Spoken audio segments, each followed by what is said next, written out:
Welcome back for another episode of the Vitamin C's podcast, proud part of the CLNS Media Network. I'm your host, Tim Sheils, and I am joined by my co-host and bro, Wayne Breezie Brown. Today was going to probably be a little bit better if we, had some hashed out plans of talking about the next series and all that jazz, but instead we have to sit here and talk about a Game 5 collapse, for lack of a better term. I think we all sort of thought that the Celtics would take care of business. And until probably the last 6 minutes, I think everyone thought that they would. Had about a 10-point lead around 6 minutes, I think. So before we hop into the nitty gritty of the ugly details of Game 5, Wayne, how are we holding up today? Today I was doing my best rendition of staying away from NBA and just focusing on the NFL draft that's coming up, because everything that I would spew out of my mouth would be somewhat defensive of the Celtics, but then I would be going ham right now because I watched the team implode, and it was one of those classic scenarios that we've talked about all season since we started doing the vitamin C's together, how they play down to their competition. And I'm not going to discredit what the Atlanta Hawks were doing to Jason Tatum. They kind of were disrupting him and not allowing him to get into any type of a groove whatsoever. But the thing that pissed me off more about Tatum was the simple fact that he could have easily got to the basket whenever he wanted.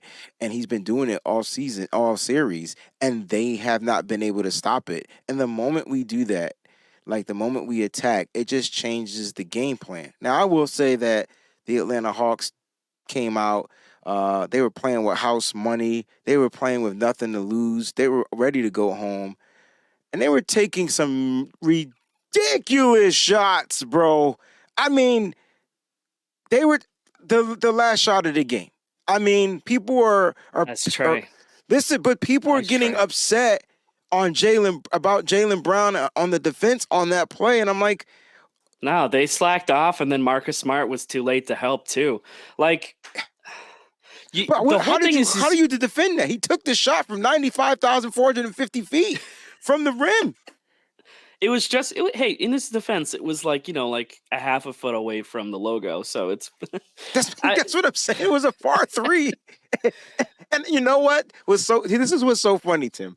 I was going to tweet this. I promise. I had it queued up because we had took the 1-point lead, and I said I was going to tweet, if we lose this game because of a Trae Young 3, I'm okay, because I know it's going to happen. And it freaking happened, bro. I was trying to psych myself up, that reverse psychology, get myself ready. He's not going to hit a 3 that deep. You know what I mean? And he did it. That junk hurt, bro.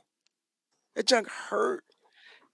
It's rough, right? Because I feel like overall, now you're going to have to deal with going to Atlanta. I think the Celtics will probably have some newfound. I think they're going to play angry on Thursday. I would hope that they would.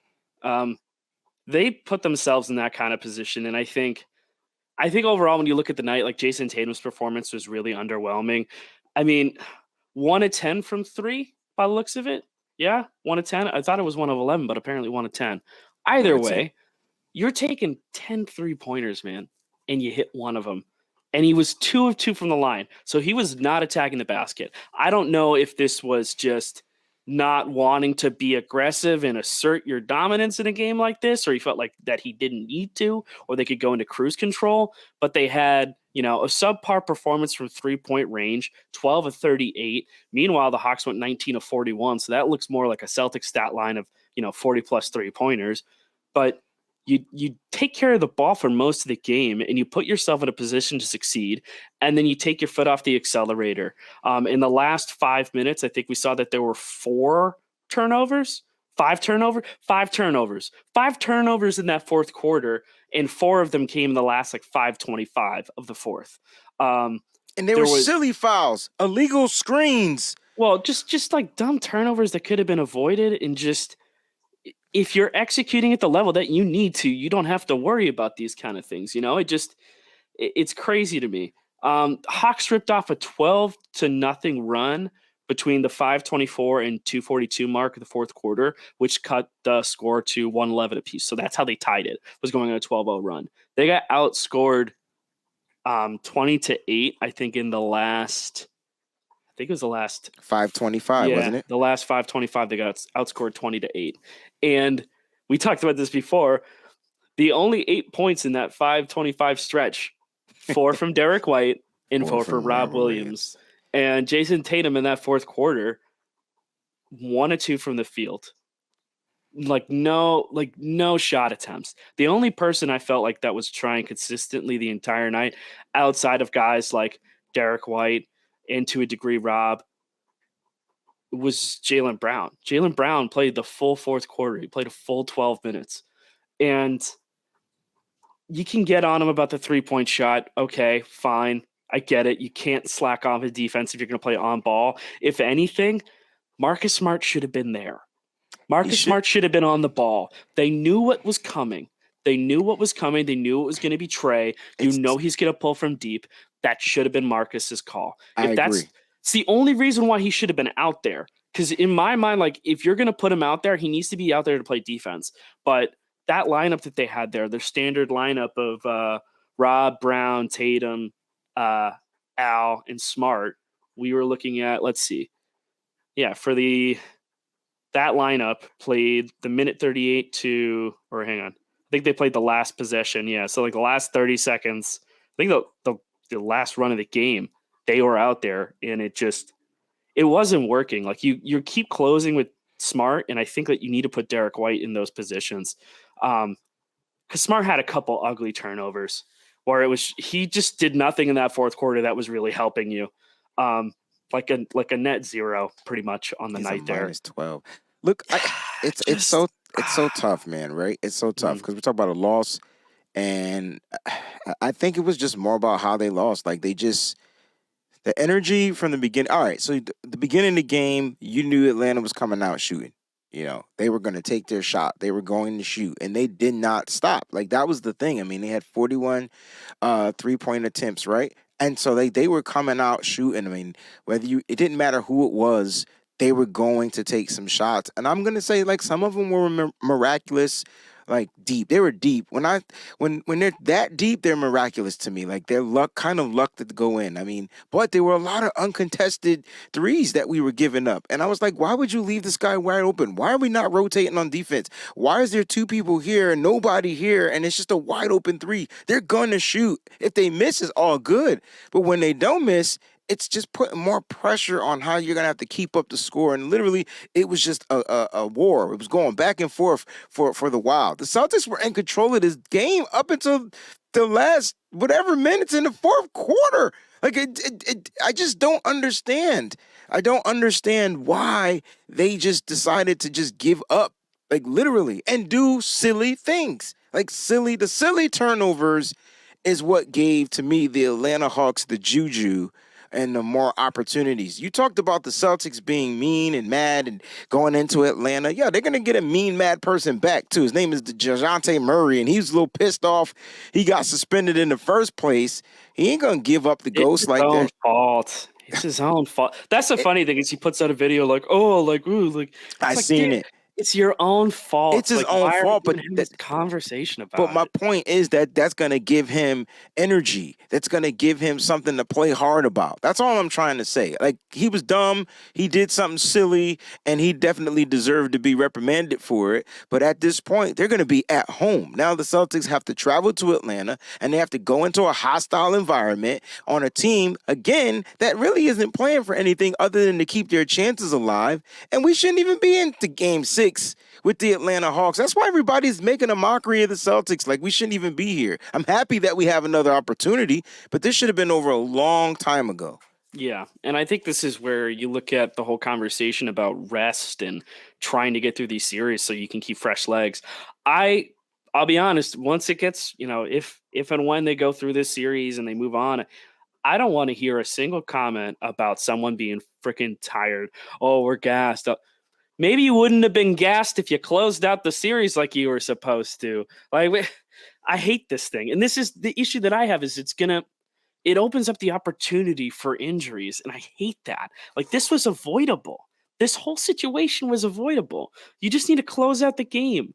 But this should not come as a surprise that they blew that. It shouldn't, It because this shouldn't. is something that they've done in the past, and they continue to make the same mistake over and over and over again. Bingo. I don't know why Blake Griffin got minutes over Grant Grant Williams. Williams. That was dumb. Like, there's just certain things that I'm like, they keep happening, and I'm like, are we changing anything? Like, what are we doing here, man? I told you why I didn't want to see certain teams. And I told you that the main reason why I like the Miami Heat is because of experienced coaching.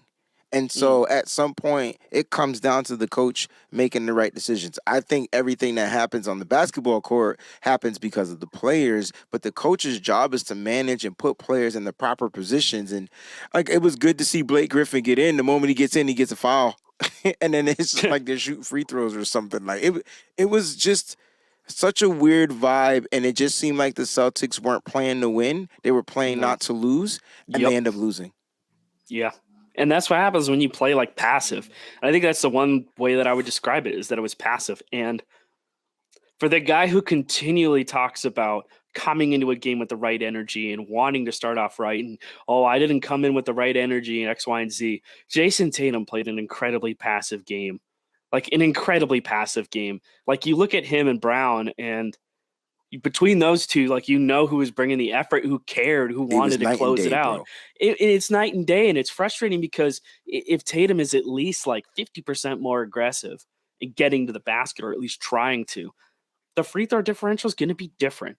Like, they need to attack the paint. That's like, you need to be able to do that. And the 3-point shooting needs to be there too, in order to soften up the Hawks' interior defense. But I don't want a game where Jason Tatum is taking 10 threes. I'd rather have those threes dispersed amongst everybody else so he can go ahead and work in the paint, because who's going to get a foul call? Who's going to get a foul call in that situation? I know Jason Tatum doesn't get a favorable whistle, but compared to some of the other guys in the Celtics, it's far more likely that Tatum's going to get those calls if he goes through, initiates the contact, and plays through it. He needs to be aggressive. And I don't know if it's just being tired or being sore or something like that, but like, man, you need to step up in these moments. And it can't always, and they talk about this too, where it's like, you get the praise. You get the praise when things go right, and you have to take your share of the blame pie when things go wrong. Absolutely. This is one of those situations.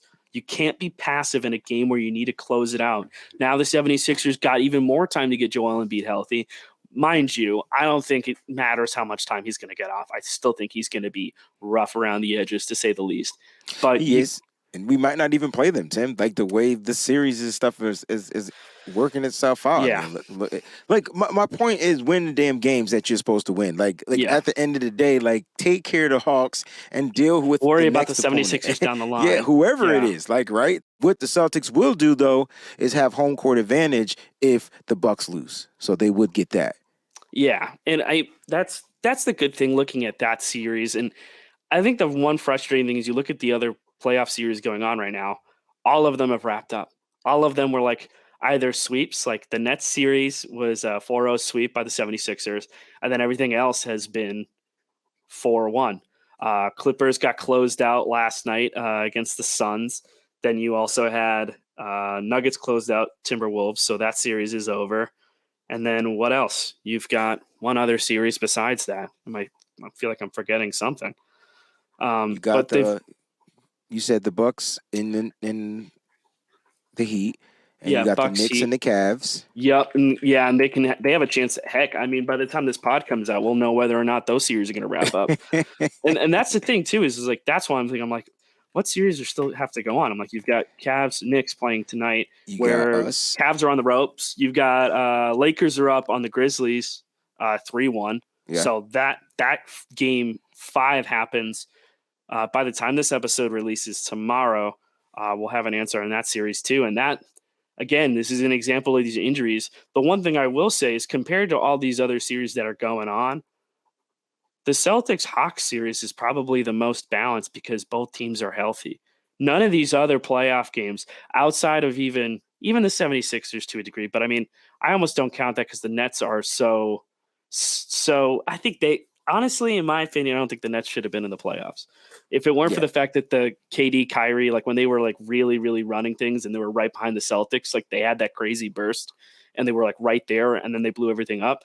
If it weren't for that, I don't think they would have been in the playoff picture at all. I think they would have slipped out. yeah, they would have slipped out. I mean, like you had plenty of other teams that were definitely looking to rise. I mean, Toronto could have took that spot. I mean, there's just so many different Yeah. teams, that probably Chicago. Like there were just different teams that I felt like could have been in the playoffs over the Nets, and giving it just like a little bit better, TV time for us to watch some good basketball. But with the 76ers, the Nets just weren't matched up for that particular series. They wouldn't have been matched up pretty much for anyone. They were young, and they probably would have ran with the Celtics because we struggle with speed and youth and things like that. But this is why I always say you need one of those just good, damn solid bigs that can just do some things. And that's the effect of Joel Embiid. But like you said, look, the Celtics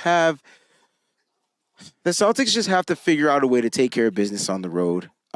And they have to get this win. I don't want this to go to 7 games. If they do lose, though, Tim, they do have one more opportunity, which I'm not saying that they will, but if that happens, they will have another opportunity to close this out at home for the fans. And so it's just unfortunate that they couldn't get it done last night. They had it. Like they were losing at the end of the first by 1 point, and then they took over and they just couldn't build a big enough lead, for a team to make like a little comeback. And we should have known that the Atlanta Hawks were just going to come out shooting because they ended game 4 shooting. Like they just, we were up by like 13, 14, and they just hit a few threes from far away, from a land far away, and they just were hitting threes. So You just got to bury them. You just can't gotta take your bury foot 'em. off the accelerator. There it is. I'll say this. I think when we talked about the first round series going into the playoffs, when we didn't know who it was going to be, talked about whether or not like a good test for this team would be going into a harder, more arduous matchup in the first round. So going against a team like Miami, who would be able to push the Celtics buttons and kind of test this team's mettle and sort of warm them up for what the rest of the playoffs are.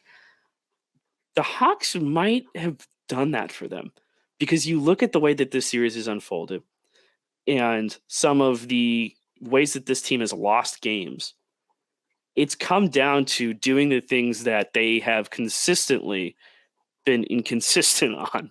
So rebounding, playing with energy, playing with pace, taking your foot off the accelerator, slowing down the offense late in games. Jason Tatum chucking too many threes, not being physical enough and getting into the paint to score. Watching for dumb turnovers between Smart and to a degree Brown, but mainly Smart because he's a primary ball handler on this team. And then some of that stuff is also on Joe too. Where the hell is Grant Williams? Where's Grant? We talked What about did he this. do? What did he do? We talked about this a couple of episodes, and they gave us a Grant sighting, and he played relatively well. And it was a loss, but he played well, and then he just disappeared. And I'm like, buddy, like you can put him out there. He's dependable. I hope that they unleash him in Game 6, and I hope he lights it up. I'd love nothing more than that. And have like what 10 threes? There go your 10 threes right there from the corner. He'll have 30 points. And that's the thing. Like I don't know what was going on in Tatum's head. I don't know if he was just trying to get hot or what, but it was just like Tatum, they're not falling, and it's okay. It was lazy. It was a lazy game for him from that. Really? That's what you got from it? If you're taking 10 threes, that means you don't want to do anything else. Well, and you have to look at a bunch of them too. How many of them, they weren't like threes that came naturally, right? They were threes that like he stepped into where it's like, just pull-ups. Yeah. And a lot of them were pull-ups. And it's like, you're not letting the offense get set. You're not trying to run through any kind of actions. You're not trying to open up any space. You're just pulling up and shooting. And you know what? When those go in, it's great. It's awesome. It's electric. And that guy's hot that night and you're going to keep feeding him. But after how many misses do you say, maybe I should stop chucking? I mean, it's frustrating. Him being young, though, is the reason why, to me, mentally, it didn't snap and him say, this is where those veterans come in, and it probably would have been smart if a guy like Al Horford or even a Marcus Smart would have just said, "Hey man, listen, it ain't falling. We could get them inside." Like that's where your leaders, that's where your veterans need to come in. I'm not saying Tatum's not a leader. He's still young. He's still one of the youngest kids on the team. And Yeah. so, and he knows he's a superstar, and everybody in the world knows he's a superstar. And so he's looking to perform like a superstar each and every night. And the 3-point shot is part of his game. I'm not mad that he shoots threes. I'm just a little upset when he feels like, all right, I took 5, I made 1. Let me just chill out. Let me become an elite passer. Let me make the play. Let me get, like you said, let me figure it out a different way how to get involved. And he just didn't want to. I don't know if he was saving Well, energy or to whatever. to his credit, he did have 8 assists on the night, so he was trying to find other ways to impact the game. But I But he mean, he still shot. was taking away from the impact. He could have Yeah, had 16 assists, right? Or 20 assists. Listen, let me just go around down the lineup and just tell you how many shooters we have. All right, Jaylen Brown's going to take his threes. Al Horford can shoot. Derek White can shoot. Marcus Smart can hit occasionally threes. Malcolm Brogdon can hit threes. Sam Hauser, if you're going to give him 13 minutes, he can hit threes. All he right, he went went two of 3 for four. 5. Yeah, and he went 2 for 4. That's what I'm saying. So let those guys. Sam Hauser's role is to only hit threes. Like just let him take them. Like let somebody else come in. And again, Joe, I need you to figure out this rotation thing because I get that we beat them bad games 1 and game 2. We struggled the next couple of games. And now we're only up by a game. So figure it out. Like he has to figure out this lineup. Don't get it twisted. I love Blake Griffin. I've always loved Blake Griffin. I love Hmm. Blake Griffin ever since he came out of Oklahoma. I'm cool with Blake Griffin. I just don't know if him coming into the game was only to spell minutes from Robert Williams and they were looking for I don't know, a rebounding type of an energy or somebody Yeah, that can possibly draw some type of fouls or whatever. I don't know if that was the issue, but I think you need Grant and whatever beef or whatever issue that him and Joe has, they need to squash it because it should only be about the championship. After that, they can fight, they can duke it out, they can grab some joust sticks, they can get boxing gloves, they can do whatever they want. But right now, they got to go get that banner. yeah, and I think being passive is just the way to lose it. I don't understand. I guess the big thing for me is I feel like there's more pluses to have Grant on the floor than it is to have Blake on the floor. And I like Blake again, like he's been great, and you can sub him in there now and again to take some pressure off other people. But this is a game where you need 3-point shooting. You need to not sacrifice in defense. You need someone with hustle. I just don't know. Maybe they're worried about Grant Williams hijacking the offense or making a couple dumb plays, but like, We make dumb plays, period. We're the yeah, like Celtics. they don't have to worry about it. Tatum was 1 of 10. Okay, so for example, Tatum is 1 of 10 from 3 in the game, and I keep harping on that because he's 8 of 21 on the night from the field, which means that he is 7 of 11 from everywhere else except the 3-point line. So like, buddy, the threes aren't falling. Just attack the basket, get in your mid range, like try and do anything except just That chucking from sounds like a deep. big brain fart. I'm trying to look, Massive. but here's the thing, Tim. And I promise you, like I don't know our players, like because I didn't grow up with them. I'm old enough to be their uncle. But here's the funny thing, right? I guarantee you, they were trying to bury the Hawks. They were trying to bury them with threes. Forcing it. Yes, Mm-hmm. yes. They were trying to bury them, bro. And if Tatum's shots would have fallen, because don't get it twisted, there's games where he is just on fire. It just wasn't last night. If he hits 3 threes, if he hits 3 of those, misses, then it's a completely different ball game, you know? And that's the thing that's frustrating is like you go back and you look at it and you say, well, some of those shots, maybe if I didn't take them, we could have gotten something out of this possession. So it's frustrating, but at the end of the day, there's not too much else I can really take from it. I think this was more of just a vent session of just like, get ready for game 6. A game 6 that you shouldn't have had to have played, and you kind of have to let it sit and simmer. And I'm hoping that it pisses them off. I hope that the Celtics are pissed as we are, and I I, think that they are. I agree with you. I agree with you. I wasn't disagreeing with you when you said that earlier. I think they're going to go in there uh, a lot. a lot upset. Like, they're going to be mad. They know that they play down to their competition.